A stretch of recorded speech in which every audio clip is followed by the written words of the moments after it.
کچھ لوگ یہاں رہ کے بھی اللہ کو حاصل کر لیتے ہیں، اور کچھ بد نصیب ایسے ہوتے ہیں جو کعبے کے طواف کر کر کے، وہاں کے چکر لگا لگا کے بھی اللہ کو حاصل نہیں کر پاتے ہیں، اپنے کردار اور اپنے ایمان کی وجہ سے، کیونکہ نہ وہ جھوٹ بولنا چھوڑ سکتے ہیں، نہ وہ لوگوں کو دھوکہ دینا چھوڑ سکتے ہیں، اور نہ وہ اپنے اندر کی بے ایمانی کو ختم کر سکتے ہیں۔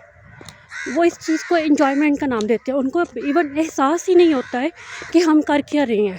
ان کے نزدیک یہ کوئی بات ہی نہیں ہے کسی کی زندگی کے ساتھ کھیلنا، اس کو تباہ کرنا۔ وہ برداشت ہی نہیں کر سکتے ہیں کہ ان کے سرکل سے کوئی باہر نکلے، تھوڑا سا گرو کر سکے، زندگی میں تھوڑا سا کامیاب ہو سکے۔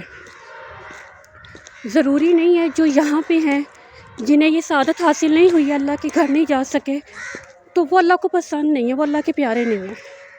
اور یہ بھی ضروری نہیں ہے جنہیں اللہ بار بار بلا رہے وہ اللہ کے بڑے پیارے ہیں۔ یہ نصیب کی باتیں ہیں۔ کچھ بد نصیب ہوتے ہیں جو ادھر جا کے بھی اپنے اندر کی انسانیت کو نہیں جگا سکتے ہیں، مردہ ضمیر کے مالک ہوتے ہیں وہ لوگ، لیکن ایکٹنگ پورے فرشتے بننے کی کرتے ہیں۔ اور کچھ خوش نصیب ہوتے ہیں جو یہاں رہ کے بھی اپنے اندر خوف خدا بھی رکھتے ہیں اور انسانیت بھی رکھتے ہیں، اپنے اندر کے ایمان کو بھی زندہ رکھتے ہیں اور اپنے ضمیر کو بھی زندہ رکھتے ہیں۔ اس لیے یہ جو پیرامیٹر ہے نا لوگوں کو جج کرنے کا، اسے بدلیں۔